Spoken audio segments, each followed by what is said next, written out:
Cyber crime command centre मध्ये आपलं स्वागत आहे।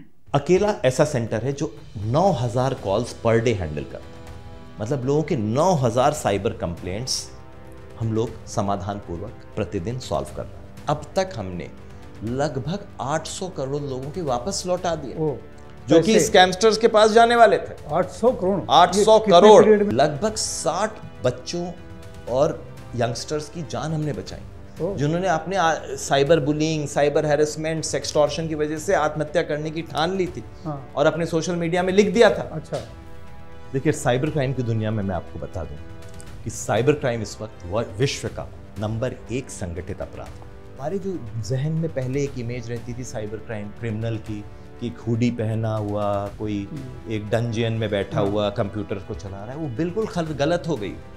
अब ये फैक्ट्री सेटअप। इसी पे हम देखते हैं ज्यादातर साइबर क्राइम फ्राइडे को होता है, जब सैटरडे संडे की छुट्टी साइबर क्रिमिनल्स ले रहे हैं। अच्छा, और मंडे को आके उसका रिपोर्ट देखते हैं। तो अभी वर्तमान में किस तरह के साइबर फ्रॉड या साइबर बुलिंग, वो सेक्सटॉर्शन चल रहे हैं, ट्रेंडिंग में क्या चल रहा है?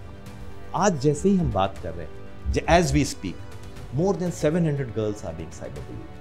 More than 48 organizations में ransomware attack होने की कोशिश हो रही है। More than 200 बच्चों के ऊपर CSAM, Child Sexually Abusive Material का से अटैक किया जा रहा है। इतना ज़्यादा साइबर सिक्योरिटी का मैमथ इंपॉर्टेंस हो गया। एक तो 1930 है जो केंद्र सरकार की हेल्पलाइन है फ्रॉड के लिए, फिर ये 1945 अलग क्यों?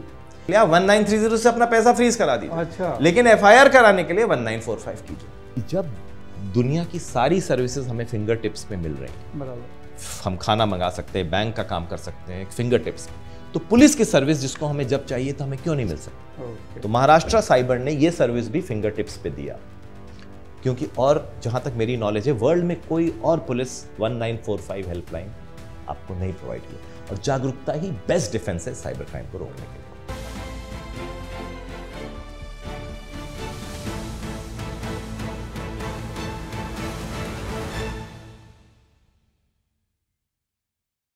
नमस्कार, आप देख रहे हैं श्रेष्ठ भारत और मैं हूं सुनील सिंह। श्रेष्ठ भारत में आज हम बात करेंगे साइबर सुरक्षा की, जो हमारे डिजिटल जीवन में एक महत्वपूर्ण पहलू है। पूरे देश में इस समय साइबर जागरूकता अभियान चल रहा है। ऐसे में महाराष्ट्र कैसे पीछे रह सकता है? इसीलिए आज हम बात कर रहे हैं एक ऐसे वरिष्ठ IPS अधिकारी से जिन्होंने IIT रुड़की से कंप्यूटर साइंस और इंजीनियरिंग की है, MBA है, एक प्रशिक्षित ताइक्वांडो खिलाड़ी भी हैं और साथ ही अंतर्राष्ट्रीय स्क्वैश खिलाड़ी भी हैं। जी, आप समझ गए होंगे मैं बात कर रहा हूं महाराष्ट्र साइबर डिपार्टमेंट के ADG यशस्वी यादव जी की, जो इसमें खुद हमारे साथ हैं। सर नमस्कार। नमस्कार जी। सर, साइबर एक बहुत ही महत्वपूर्ण विषय है और उसकी जिम्मेदारी आपके ऊपर है, यानी कि सही पद पर सही आदमी बैठा है, कंप्यूटर साइंस से जिसने IIT किया हो, तो इसका फ़ायदा आपको काफ़ी मिल रहा है। जो देख रहे हैं जिस तरह से साइबर में अवेयरनेस के साथ साथ आप लोग अपराधों पर भी लगाम लगाने में कामयाब हो रहे हैं। लेकिन सबसे पहले मैं जानना चाहूँगा कि महाराष्ट्र साइबर डिपार्टमेंट पूरे देश की हम बात करें तो कितना ज़्यादा सक्षम है और कितना ज़्यादा तैयार है? देखिए, महाराष्ट्र साइबर डिपार्टमेंट जो है वो इस वक्त अकेला देश में ऐसा ऑर्गेनाइजेशन है जिसने एक महाराष्ट्र साइबर सिक्योरिटी प्रोजेक्ट को तो क्रियान्वित किया ही है, जिसमें लगभग 1000 करोड़ का हम लोगों ने इन्वेस्टमेंट किया। एक छत के नीचे best softwares, tools, technologies, man power और साथ ही साथ एक्सपर्ट्स एक छत के नीचे आए, जो आज तक कभी भी हिंदुस्तान में हुआ नहीं था। अब हमें किसी भी टूल्स टेक्नोलॉजीज के लिए किसी के पास भी जाने की ज़रूरत नहीं, क्योंकि बेस्ट टूल्स टेक्नोलॉजी जो कि विश्व के 18 महत्वपूर्ण देश जैसे कि अमेरिका, इजराइल, एस्टोनिया, यूरोप वगैरह से हम लोगों ने सोर्स किया। उसके साथ साथ उनमें प्रशिक्षित मैन पावर और अनुभवी पुलिस ऑफिसर्स एक छत के अंदर आए, जिससे कि हम बहुत ही महत्वपूर्ण केसेस को सॉल्व भी कर पाए और बहुत सारे साइबर क्राइम्स को रोक भी पाए। अकेला ऐसा सेंटर है जो 9000 कॉल्स पर डे हैंडल करता है। मतलब लोगों के 9000 साइबर कंप्लेंट्स हम लोग समाधान पूर्वक प्रतिदिन सॉल्व कर रहे हैं, अकेला हिंदुस्तान में।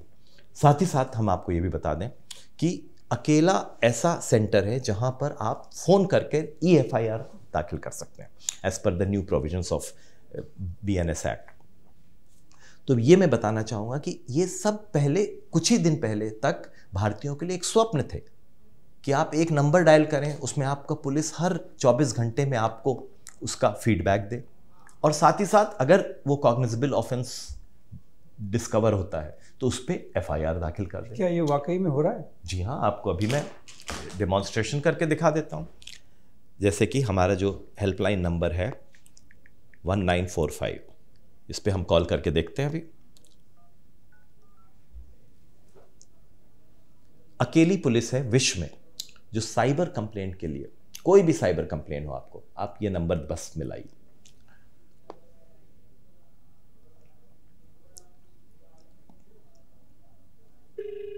नमस्कार, Maharashtra cyber crime command centre मध्ये आपलं स्वागत आहे। मराठीसाठी कृपया 1 दाबा, हिंदी के लिए कृपया 2 दबाएं। And for English, please press 3. Please press 1 for existing complaint. Existing complaint जो आप ऑलरेडी दाखिल कर चुके हैं। And press 3 to talk to a cyber analyst. Suppose मैं एक साइबर एनालिस्ट से We are बात कर रहा हूँ। transferring your call to our cyber analyst. Please note, your call may be recorded for training and quality purpose.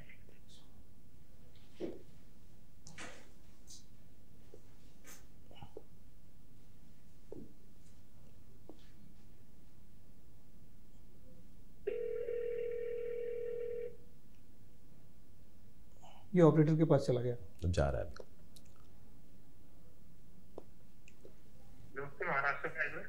नमस्ते, मैं ADG Maharashtra cyber बोल रहा हूं। मैं ये जानना चाहता हूं आज सुबह से आपने कितनी कंप्लेंट्स हैंडल की हैं? एक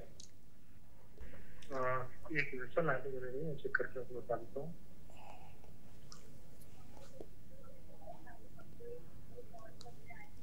सर टोटल 3 कंप्लेंट्स रजिस्टर करी है मैंने। 3 कंप्लेंट्स आपने रजिस्टर किए, यानी EFIR। Not EFI। It can lead to EFIR अगर कॉग्निजेबल ऑफेंस रजिस्टर। ओके। तो आप, मैं ये जानना चाहता हूं कि आपकी क्या क्वालिफिकेशंस हैं? BSc CS किया है जी, क्या किया आपने? BSc और CS कंप्यूटर साइंस। ओके, ठीक है। तो आपको ये जो कंप्लेंट्स हैंडल कर रहे हैं इसमें कोई तकलीफ या परेशानी हो रही है क्या? नहीं सर, अभी फिलहाल तो अभी तक नहीं हुई। कुछ रहते हैं तो मतलब जो सीनियर अवेलेबल रहते हैं उनसे मतलब पूछ लेता हूँ। ओके, तो ये आपको मैंने डेमोन्स्ट्रेशन दिखाया कि कोई भी व्यक्ति 1945 या 1930 नंबर में लाता है तो उसको एक साइबर एनालिस्ट उठाता है। ये कॉल टेकर्स नहीं है। इन्होंने computer science, cyber technology, cyber crime, इसमें कोई ना कोई कोर्स या डिग्री किया है, अपने आप को एक्सपर्ट के रूप में स्थापित किया है। उसके बाद वो आपकी कंप्लेंट को हैंडल करते हैं। अगर उसमें कोई कॉग्निजेबल अपराध समझ में आता है तो हम उस पे ऊपर EFIR भी करते हैं और फिर बाद में 3 दिन के अंदर उस व्यक्ति को बुला के साइन लेकर प्रॉपर इन्वेस्टिगेशन चालू करते हैं। तो आपने ये देखा क्या हमने सबसे पहले एक छत के अंदर 3 महत्वपूर्ण अंगों को एक साथ लाए, जिसमें कि softwares, tools and technologies, experts and प्रशिक्षित पुलिस ऑफिसर। दूसरा, हमने एक हेल्पलाइन नंबर दिया है लोगों को जिससे कि वो घर बैठे अपनी साइबर की सारी परेशानियों को, A to Z परेशानियों को सॉल्व कर सकते हैं, इन्वेस्टिगेशंस को भी स्टार्ट कर सकते हैं, जो कि किसी और पुलिस के पास ऐसी सुविधा नहीं है। यहाँ एक सवाल मेरे मन में है कि एक तो 1930 है जो केंद्र सरकार की हेल्पलाइन है फ्रॉड के लिए, फिर ये 1945 अलग क्यों? 1930 का जो मुख्य उद्देश्य है वो ये है अकाउंट को फ्रीज कर देना। अच्छा। जो कि एक बहुत बड़ा उद्देश्य है कि अगर किसी विक्टिम के अकाउंट से पैसा किसी स्कैमस्टर के अकाउंट में चला गया और वो स्कैम हो गया, लेकिन वो पैसा स्कैमस्टर को ना मिले इसलिए वो अकाउंट उसी वक्त फ्रीज कर दिया जाता है। ये उद्देश्य है 1930 का। यानी फाइनेंशियल फ्रॉड होता है तो 1930 फाइनेंशियल फ्रॉड भी नहीं, सिर्फ पैसा रोकने के। अच्छा। और वो पैसा वापस विक्टिम को देने के लिए। ऑनलाइन फ्रॉड, ऑनलाइन कोई भी ऑनलाइन फ्रॉड, लेकिन उसमें FIR नहीं हो रही। अच्छा। उसमें क्रिमिनल अरेस्ट नहीं हो रहा, सर्च नहीं हो रहा, सीजर नहीं हो रहा, मतलब प्रोसेस ऑफ लॉ स्टार्ट नहीं हो रहा है। उसके लिए अलग से फिजिकली आना पड़ता था पुलिस स्टेशन में। अच्छा। अब वो चीज भी स्टार्ट करने के लिए आप 1930 से अपना पैसा फ्रीज करा दीजिए। अच्छा। लेकिन FIR कराने के लिए 1945 कीजिए।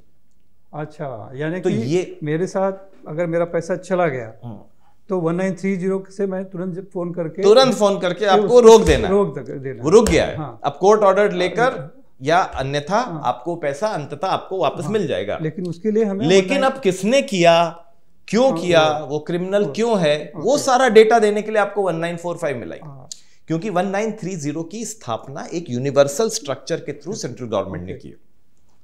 ये है। दूसरी चीज आपको बताना चाहूंगा महाराष्ट्र के साइबर के बारे में, कि हमने साथ साथ दूसरी लीगल एंटिटी का भी निर्माण कर लिया है, जो कि Maharashtra cyber crime security corporation, मतलब एक कंपनी बन गई है। अब हम जाकर प्राइवेट सेक्टर में, गवर्नमेंट सेक्टर में वहां की साइबर सिक्योरिटी कैसे सुदृढ़ की जाए कि वो लोगों के ऊपर कभी साइबर अटैक ना हो पाए, इसका भी जिम्मेदारी गवर्नमेंट ने हमें दिया।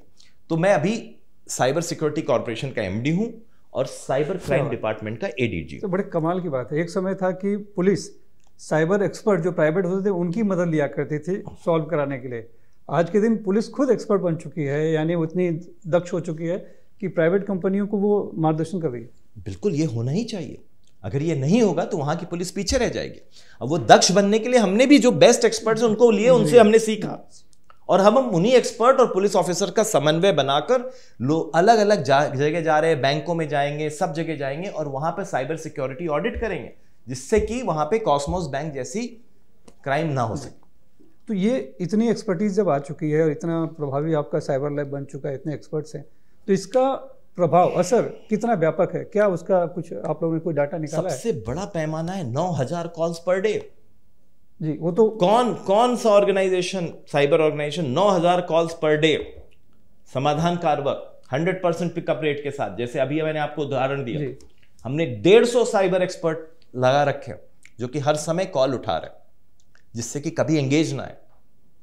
इसलिए ये एक बहुत बड़ा पैमाना है, 9,500। दूसरा पैमाना मैं आपको ये बताना चाहूंगा, दूसरा पैमाना है कि इस अब तक हमने लगभग 800 करोड़ लोगों के वापस लौटा दिए, जो कि स्कैमस्टर्स के पास जाने वाले थे। 800 करोड़ 800 करोड़ पीरियड में हुआ होगा? ये लगभग 1.5 साल में 800 800 करोड़ लोगों के वापस मिलने वाले हैं या मिल चुके हैं, लेकिन स्कैमस्टर के पास जो जा चुके थे 1930 हेल्पलाइन की मदद से।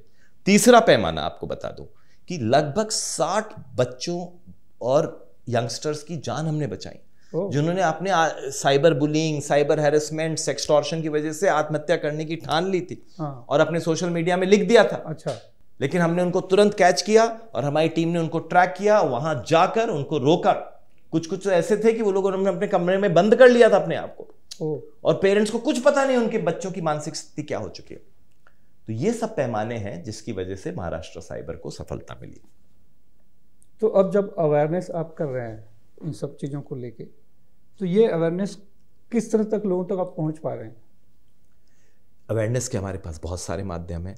जैसे कि अगर आप हमारे इंस्टाग्राम हैंडल में जाएं तो वहाँ पर हमारे ब्रांड एम्बेसडर्स, जो कि बहुत प्रसिद्ध सिने स्टार या सेलिब्रिटीज़ हैं, जिनकी बात बहुत से लोग सुनना चाहते हैं। फॉर इंस्टेंस पंकज त्रिपाठी जी ने हमारे लिए एक फिल्म बनाई है जो कि बहुत ज़्यादा प्रसारित हुई है, लोगों में जाइए, फिल्म इंटरवल्स में भी दिखाई गई। इसी तरह शरद केलकर हैं जो शिवाजी महाराज का जिन्होंने भूमिका निभाई, अमीषा पटेल हैं, फिर हमारे राजकुमार राव हैं, फिर हमारे पास अभी रिसेंट प्रोग्राम में अक्षय कुमार और रानी मुखर्जी आए। तो इस तरह से हम लोगों में इनके थ्रू जा रहे हैं, क्योंकि इनके बहुत सारे मिलियंस ऑफ फॉलोअर्स हैं। उससे धीरे धीरे लोगों में ये जागरूकता बढ़ सकती है, और जागरूकता ही बेस्ट डिफेंस है साइबर क्राइम को रोकने के लिए। सर, पुरानी कहावत है कि अपराधी पुलिस से एक कदम आगे रहता है। तो अब जितनी आपने तैयारियां कर ली हैं, आपने जिस तरह से बातें की हैं, तो अब क्या अभी भी वही स्थिति है कि कुछ बदलाव आया? देखिए, साइबर क्राइम की दुनिया में मैं आपको बता दूं कि साइबर क्राइम इस वक्त विश्व का नंबर 1 संगठित अपराध है। नार्को ट्रैफिकिंग, ड्रग ट्रैफिकिंग, जिसके बारे में हम कुछ साल पहले तक बात करते थे, वो बहुत पीछे छूट चुका। जैसे कि साइबर क्राइम की जो सालाना अर्निंग्स हैं एज पर फोर्ब्स रिपोर्ट, $6 ट्रिलियन सालाना, और नार्को ट्रैफिकिंग की अर्निंग है $2.5 ट्रिलियन सालाना। इंडिया का जीडीपी भी का भी डबल है साइबर क्राइम की अर्निंग्स। तो हमारे जो जहन में पहले एक इमेज रहती थी साइबर क्राइम क्रिमिनल की, कि एक हुडी पहना हुआ कोई एक डंजियन में बैठा हुआ कंप्यूटर को चला रहा है, वो बिल्कुल गलत हो गई। अब ये फैक्ट्री सेटअप, इसी पे हम देखते हैं ज्यादातर साइबर क्राइम फ्राइडे को होता है, जब सैटरडे संडे की छुट्टी साइबर क्रिमिनल्स ले रहे हैं। अच्छा। और मंडे को आके उसका रिपोर्ट देखते हैं, इसलिए ज्यादातर साइबर क्राइम्स फ्राइडे को हो रहे हैं। और ऐसे हॉटस्पॉट्स बन चुके हैं, ऐसे गढ़ बन चुके हैं साइबर क्राइम के, जहां के पूरे गांव का गांव सिर्फ साइबर क्राइम कर रहा है और उतना पैसा कमा रहा है जो नॉर्मल क्राइम से नहीं हो पा रहा है। ये ऐसा इसलिए हो रहा है क्योंकि साइबर अवेयरनेस की हमारे देश में बहुत ज्यादा कमी है। तो आपने पूछा ये क्रिमिनल आ गए हैं या पुलिस आ गई, ये कहना तो मुश्किल है, लेकिन अगर हम अपने आप को चेंज नहीं करेंगे, अपनी थिंकिंग को चेंज नहीं करेंगे, अपने रवैये को चेंज नहीं करेंगे, तो साइबर क्रिमिनल्स जो कि बहुत कम पढ़े लिखे हैं, इलिटरेट हैं, लेकिन त्रासदी है कि बड़े से बड़े लिटरेट लोगों को वो बेवकूफ बना के लाखों करोड़ों रुपए अर्न कर रहे हैं। इसको रोकने का एक ही तरीका है, साइबर अवेयरनेस और अपने आप को साइबर सक्षम बनाना। तो उसमें सबसे जो हैरान करने वाली बात दिखाई पड़ती हुई है कि जो भी साइबर क्रिमिनल हैं, हम देखते हैं गांव में, कहीं दूर गांव में बैठे हुए हैं, वो ठीक से अंग्रेजी भी नहीं बोल पाते हैं, बहुत ज़्यादा पढ़े लिखे भी नहीं होते, लेकिन अपनी बातों में इस तरह से फंसा लेते हैं कि जो आदमी है वो डर जाता है। तो ये जो आदमी है, जो सेना का कभी कोई रिटायर है, कोई स्कूल का शिक्षक है, कोई हेडमास्टर है, आपकी पूंजी कैसे डर जाता है, क्यों डर जाता है? इस पर क्या आप लोगों ने कहीं निरीक्षण किया कि आखिर क्यों वो डर जाता है और इतना डिजिटल अरेस्ट जैसे, जो कि मालूम है कि एक बकवास चीज़ है, लेकिन उसमें फंस जाता है? देखिए, इसका मैं एक ही उदाहरण दूंगा आपको। आपका जो आईफोन है या जो नॉर्मल स्मार्टफोन है, उसमें लगभग 1,11,000 फीचर्स होते हैं, लेकिन एक नॉर्मल नेटिजन या नॉर्मल सिटीजन सिर्फ 40 या 50 फीचर्स को यूज करता है। Almost negligible use of the potential of a super computer on your palm. एक स्मार्टफोन एक सुपर कंप्यूटर है जो आपके पाम में है, उसके लगभग 0.1% फीचर्स को भी एक नॉर्मल इंसान यूज नहीं करता। इसका मतलब बाकी जो पोटेंशियलिटी उसके बारे में वो अनभिज्ञ है, ओब्लिवियस है, और यही अनभिज्ञता साइबर क्रिमिनल्स यूज करते हैं। जैसा कि आपने डिजिटल अरेस्ट का उदाहरण दिया, बहुत सारे वेल एजुकेटेड लॉ पढ़े लोगों को भी ये नहीं पता है कि डिजिटल अरेस्ट नाम की चीज भारतीय कानून में प्रावधान ही नहीं है। कई lawyers, IAS officers, IPS officers, doctors, MBA, corporates इसके शिकार बन चुके हैं, और एक एक इंडिविजुअल ने 20 करोड़ 10 करोड़ रुपए लूज किया। पर ये एक उदाहरण मैंने दिया। जैसे कि मैंने आपको बताया, biggest irony is very less illiterate, semi-illiterate और even illiterate people are scamming very well educated people, क्योंकि उन्होंने अपनी फील्ड में पूरी मास्टरी हासिल कर ली। किस तरह एक मेक बिलीव वर्ल्ड क्रिएट करेंगे। आप बोल रहे हैं डिजिटल अरेस्ट क्यों सक्सेस हो जाता है? क्योंकि वो डिजिटल अरेस्ट बिल्कुल नॉन प्रोफेशनल नहीं है, वो पूरी प्रोफेशनलिज्म और तैयारी के साथ है। उसमें कोर्ट के वारंट्स, पूरा कोर्ट का सेटअप, पुलिस ऑफिसर का सेटअप, वही नाम, मेरे नाम से डिजिटल अरेस्ट लोग कर रहे हैं, क्योंकि उन्होंने वेबसाइट में देख लिया है कि साइबर महाराष्ट्र साइबर के हेड यशस्वी यादव है, तो यशस्वी यादव बन के कर रहे हैं। तो यदि किसी ने गूगल किया तो उसको वही नाम दिखेगा। तो ये प्रोफेशनलिज्म है, ये तैयारी है, जिसकी वजह से ये स्कैम्स सक्सेस हो रहे हैं। लेकिन यदि हमने जो अभी मूवीज बनाई हैं, इनको पंकज त्रिपाठी जी को लेकर और शरद केलकर जी को लेकर, अगर आप वो मूवी देख लें तो कोई भी डिजिटल अरेस्ट का शिकार नहीं बन सकेगा, क्योंकि उसमें बहुत ही सहज तरीके से दिखाया गया है कि डिजिटल अरेस्ट कैसे भारतीय न्याय प्रणाली का अंग ही नहीं है। यदि कोई आपको बोलता है आप डिजिटल अरेस्ट में हैं, इसका मतलब वो आपको स्कैम कर रहा है। तो ये तो कहीं ना हुआ कि हाँ, अपराधी अब भी आ गए पुलिस से मोडस या तरीकों में अपनाने। मैं ये कहूँगा, अपराधी साइबर अवेयरनेस की कमी का फायदा उठा रहे हैं, इसलिए साइबर जागरूकता को फैलाना हमारा बहुत महत्वपूर्ण काम है। इसीलिए हम आपसे आज बात कर रहे हैं कि आपके माध्यम से हजारों लाखों लोगों तक हमारी बात जाए, और जो 1930 और 1945 की बहुत बेहतरीन सर्वोत्कृष्ट फैसिलिटी हम आपको दे रहे हैं वो लोगों को पता चले। इसमें एक ये बात भी कहीं आई है, कभी आप लोगों ने किसी मनोवैज्ञानिक से बात किया हो कि लोग डर क्यों जाते हैं जब अपने जीवन में गलत नहीं किया होगा? आप एक सेना में से रिटायर हैं, शिक्षक हैं, डॉक्टर हैं, लॉयर हैं, तो फिर आप डर क्यों जाते हैं? क्योंकि उनका प्रोफेशनलिज्म, उनका व्यवसायीकरण, जो आदमी की मनोविज्ञान है, उससे बहुत आगे बढ़ चुका है। वो सारी चीज़ों का ऑलरेडी तैयारी कर चुके हैं, और ऐसा मेक बिलीव वर्ल्ड, ऐसा इल्यूजन क्रिएट करते हैं कि आदमी को लगता है कि वो फंस चुका है और उसके पास कोई और चारा नहीं है। डिजिटल अरेस्ट तो छोटी चीज है, cyber bullying, sextortion, cyber harassment की वजह से जाने कितने यंगस्टर्स ने अपनी जान तक दे दी है। और इस साल मैं आपको बता चुका हूं 60 लोगों की ऐसी जान हमने बचाई है निक ऑफ द टाइम में पहुंचकर, क्योंकि उनका ऑनलाइन हैरेसमेंट चल रहा था लगातार, और जब हमें ये पता चला हमारी टीम ने उसको ट्रैक किया और तुरंत उन लोगों को हम लोगों ने बचाने में सफलता प्राप्त। वो ट्रैक कैसे करते हैं आप इस तरह की चीज़ों को? देखिए, वो एक कॉम्प्लेक्स प्रोसेस है, टेक्नोलॉजिकल प्रोसेस है, परंतु जैसे कि हम रियल वर्ल्ड में फोन्स को ट्रैक करते हैं, वैसे ही हम डिजिटल वर्ल्ड में आईपी एड्रेसेस को ट्रैक करते हैं, उनका वीपीएन मास्क हटाते हैं और आईपी एड्रेसेस के थ्रू उस मशीन तक पहुंचते हैं, उसके बाद वाईफाई प्रोवाइडर तक पहुंचते हैं और वाईफाई प्रोवाइडर से उनके फ़ोन नंबर तक पहुंचते हैं। तो अभी वर्तमान में किस तरह के साइबर फ्रॉड या साइबर बुलिंग, वो सेक्सटॉर्शन चल रहे हैं, ट्रेंडिंग में क्या चल रहा है फिलहाल? क्योंकि देखिए, ट्रेंड जैसे जैसे हम बोल रहे हैं वैसे वैसे बदल सकता है, क्योंकि इसमें आदमी की क्रिएटिविटी से मोडस ऑपरेंडी डिसाइड होता है। फॉर इंस्टेंस, कुछ दिन पहले तक ई सिम स्वैप फ्रॉड चल रहा था, अब वो हटके वर्चुअल किडनैपिंग चालू हो गया। अभी तक डिजिटल अरेस्ट चल रहा था, वर्चुअल किडनैपिंग। दोनों में क्या अंतर है? वर्चुअल किडनैपिंग में यह है कि व्यक्ति को किडनैप नहीं किया जाएगा, लेकिन उसको डिजिटली हर चीज से हटा दिया जाएगा, उसके फोन का नेटवर्क खत्म हो जाएगा और उसके नातेवाईक को यह कहा जाएगा कि आपका बच्चा किडनैप्ड है, अच्छा, आप इतना रैंसम दीजिए। तो वो व्यक्ति किडनैप नहीं होगा, बस उसको एक ऐसी जगह पर ले जाया जाएगा जहां पर वो अपने नेटवर्क को नहीं इस्तेमाल कर सकता। इसको वर्चुअल किडनैपिंग कहा जा रहा है आजकल। तो मोडस ऑपरेंडी लगातार चेंज होता जा रहा है।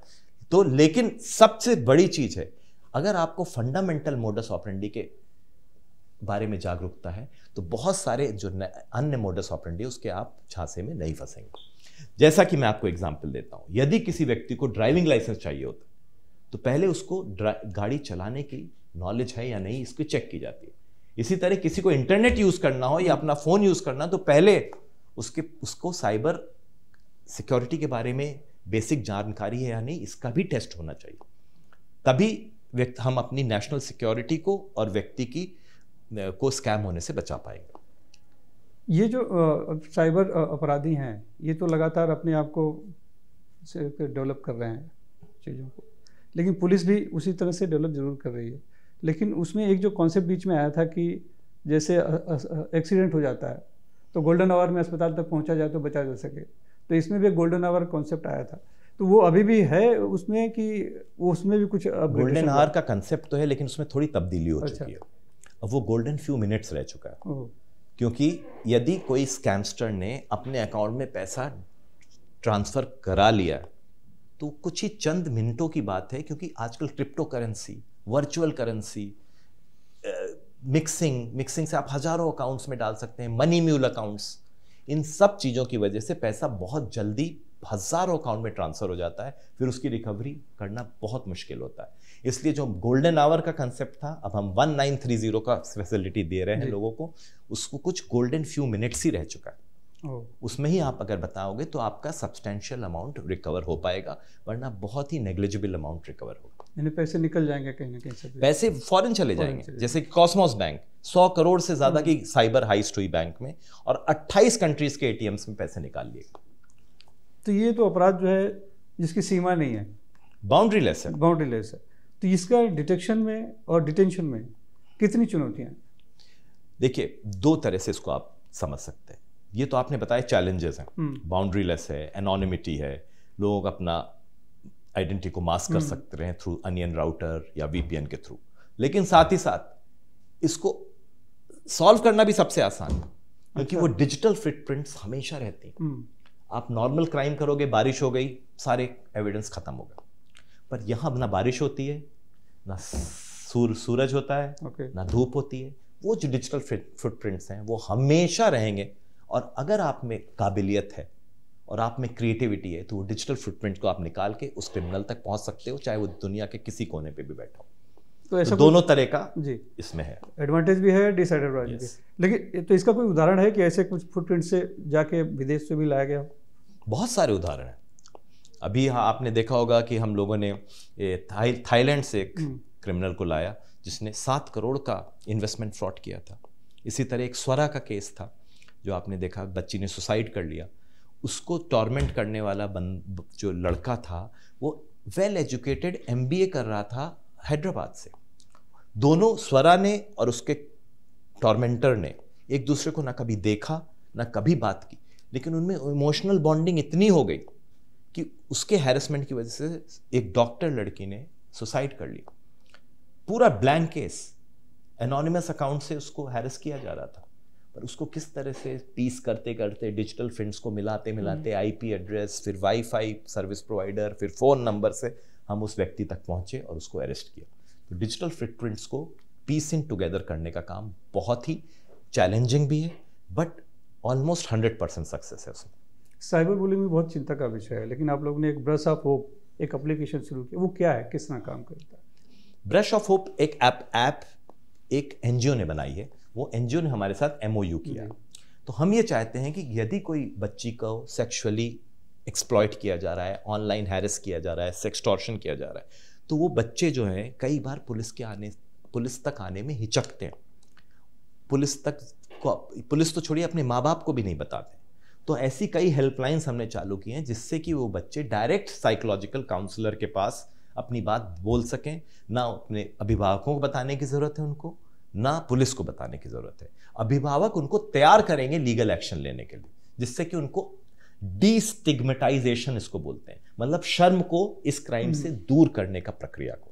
तो डीस्टिग्मेटाइजेशन करके उस व्यक्ति को पुलिस के तक लाने में और क्राइम को तह तक जाने में, इस प्रोसेस में ब्रश ऑफ होप जैसे एनजीओज हमारा काफ़ी अच्छा साथ दे रहे हैं। अभी जैसे साइबर सुरक्षा जागरूकता अभियान की शुरुआत हुई मुख्यमंत्री देवेंद्र फडणवीस की उपस्थिति में, तो वहाँ अभिनेता अक्षय कुमार भी आए थे। उन्होंने एक उदाहरण दिया अपनी बेटी का कि किस तरह से उसे भी इस तरह से बुलिंग किया जा रहा था, लेकिन उसने तो अपनी माँ से ही कंसल्ट कर लिया और वहीं पे चीज़ें रुक गई। तो इस तरह के मामलों का क्या आंकड़ा क्या है और इसमें डिटेंशन किस तरह का है? देखिए, अक्षय कुमार जी जब ये बात बोले, मैं भी था उस वक्त स्टेज में, तो मैं ये आपको बताना चाह रहा हूँ कि कोई भी स्ट्रेट ऑफ सोसाइटी अछूता नहीं रह गया आजकल साइबर क्राइम से। बहुत सारे लोगों को ऊपर साइबर क्राइम हो रहा है, उनको पता ही नहीं चल रहा है। जैसा कि हम लोग कह रहे हैं कि there are two kinds of people only in the world, those who know they have been hacked, those who are totally unaware that they have been hacked, but everybody has been hacked। इसका सबसे बड़ा उदाहरण है, अगर आप website जाएं, have I been pwned करके एक वेबसाइट है, उसमें अपना ईमेल डाल दीजिए, पूरे इंटरनेट में कहाँ कहाँ आपका पासवर्ड है वो पूरी लिस्ट बता देगी। आज तक जिस भी व्यक्ति ने डाला है, कम से कम 10 जगह उसका पासवर्ड मौजूद हुआ है। अब उसने चेंज कर लिया पासवर्ड, वो अलग बात है। जब वो वहां पे डाला गया है, वो डार्कनेट में भी डाला गया। तो इसलिए everybody has been hacked in the world, जितने भी लोग हैं, क्योंकि कई बार ट्रिलियंस ऑफ गीगाबाइट का डेटा एकदम से लीक हो जाता है हमारे बैंक से, हमारे स्विगी ऑपरेटर से, कहीं से भी, और वहीं पे हमारा email, password, phone number etcetera चला जाता है। एक जगह मैं लेक्चर दे रहा था, वहां पे मैं डोमिनोज पिज्जा का डेटा लीक हो गया। तो एक स्टूडेंट ने मुझसे पूछा, IIT में पूछ रहा, डोमिनोज का ही तो डेटा लीक हुआ, हमें क्या परेशान होने की बात है? वो तो सिर्फ हमने क्या पिज्जा खाया इस पता भी चल गया क्रिमिनल को, तो क्या है। लेकिन वो सिर्फ डोमिनोज का डेटा नहीं होता, उसमें आपका credit card number, CVV, pin, password, आपका फोन नंबर, आपका एड्रेस। तो जब क्रिमिनल आपको ये बोलता है कि इस पते पर आप रहते हैं, तो आपको उस पे ऊपर यकीन हो जाता है और अपनी आप और इन्फॉर्मेशन उसको दे देते हैं। तो data is the new oil, ये कहा जाता है, ये बिल्कुल सत्य है। कहते हैं कि पासवर्ड जो है अपना बहुत स्ट्रांग होना चाहिए, अल्फ़ाबेट, न्यूमेरिकल, लेकिन मैं कहीं देख रहा था, वो कह रहे थे कि पासवर्ड कितना भी स्ट्रांग रखिए, आज सब एक्सेस है, मिल जाता है, उन्हें आसानी से मिल जाता है। OTP ही सबसे सुरक्षित है, लेकिन अब जरूरत महसूस हो रही है, और बात भी हुई केंद्र सरकार की तरफ से कि फिंगरप्रिंट्स और ये चेहरा का भी जो है वो भी प्रोग्रेस है। आपने पहले ही बोला कि लॉ एनफोर्समेंट ऑफिसर्स और क्रिमिनल्स के बीच में रेस है। पहले सिर्फ पासवर्ड होता था जी। आपको मैं उदाहरण देता हूं, अंग्रेजी का one of the biggest word है सुपर कैलीफ्रैजिलिस्टिक एक्सप्लियाडोशियस। अगर आप ये वर्ड रख दे अपना पासवर्ड, तो एक क्रिमिनल जिसके पास टूल्स एंड टेक्नोलॉजी हो 0.1 सेकंड में इसको ब्रेक कर लेगा, उसको भी ब्रेक कर लेगा। लेकिन अगर आप सिर्फ 5 डिजिट का पासवर्ड रखें, *#A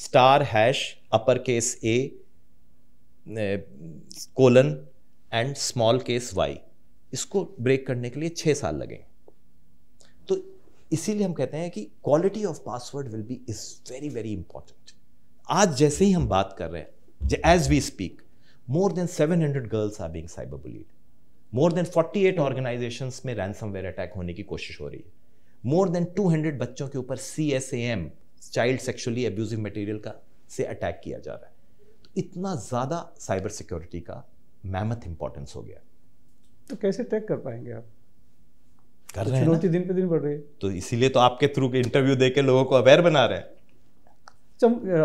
इसमें अरेस्ट, गिरफ्तारी और कन्विक्शन क्या रेट क्या है? वो बहुत बड़ा कम है जो दिखाई पड़ता है। देखिए, सबसे पहली बात तो है 99% of cyber crimes are not being reported, इसलिए आंकड़ेवाड़ी में जाने की जरूरत ही नहीं। जो रिपोर्ट जो 99% चीज जो आपके पास रिपोर्ट ही नहीं हो रही है, तो फिर आंकड़े उसके क्या आपको दर्शाएंगे? जो रिपोर्ट आज की तारीख में महाराष्ट्र में सिर्फ 10,000 साइबर क्राइम एनुअली हो रहे हैं। अच्छा, महाराष्ट्र में, जबकि 10,000 तो मैं देखता हूं कि हमेशा ही हो रहे हैं। आप कह रहे हैं कि 9,000 तो कॉल ही आ जा रहे हैं। हाँ, 9,000 तो हमारे पास रोज कॉल आ जा रहे हैं। इसीलिए जागरूकता बहुत जरूरी है। इसीलिए हमने ऐसी हेल्पलाइंस बनाई है, लोगों को अपने घर बैठे। हमारे एक ब्रांड एम्बेसडर शरद केलकर जी, उन्होंने मुझे बोला, जब बहुत ही फंडामेंटल और पर्टिनेंट क्वेश्चन उन्होंने पूछा कि जब दुनिया की सारी सर्विसेज हमें फिंगर टिप्स पे मिल रही हैं, बराबर, हम खाना मंगा सकते हैं, बैंक का काम कर सकते हैं फिंगर टिप्स पे, तो पुलिस की सर्विस जिसको हमें जब चाहिए तो हमें क्यों नहीं मिल सकती? तो महाराष्ट्र साइबर ने ये सर्विस भी फिंगर टिप्स पे दिया, क्योंकि और जहां तक मेरी नॉलेज है वर्ल्ड में कोई और पुलिस 1945 हेल्पलाइन आपको नहीं प्रोवाइड कर रही है, जिसका अभी उदाहरण मैंने आपको दिखाया। तो ये बहुत ही इंपॉर्टेंट चीज है कि आंकड़ेवारी साइबर क्राइम को का सही पैमाना नहीं दर्शाती है। धन्यवाद हमसे बात करने के लिए। जैसा कि मैंने पहले कहा कि सही पद पर सही व्यक्ति बैठा है, IIT रुड़की से कंप्यूटर साइंस और इंजीनियरिंग पास किया हुआ शख्स बैठा है, तो ज़रूर उसका उपयोग इस्तेमाल यहाँ पर हो रहा है। तो उम्मीद है ये बातचीत आप लोग को पसंद आई होगी और बहुत कुछ जानकारियाँ भी मिली होगी और जागरूकता भी बढ़ेगी। तो सावधान रहिए, किसी भी लालच में मत फंसिए, किसी डर के झांसे में मत आइए और अपने आप को सुरक्षित रखिए। आपको ये बातचीत किस तरह लगी, क्या फीडबैक है, जरूर दीजिए और हमारे चैनल को सब्सक्राइब और लाइक जरूर कीजिए। धन्यवाद। श्रेष्ठ भारत पर खबरों से जुड़े रहने के लिए चैनल को सब्सक्राइब और लाइक करें, बेल आइकन दबाएं और देखते रहें श्रेष्ठ भारत।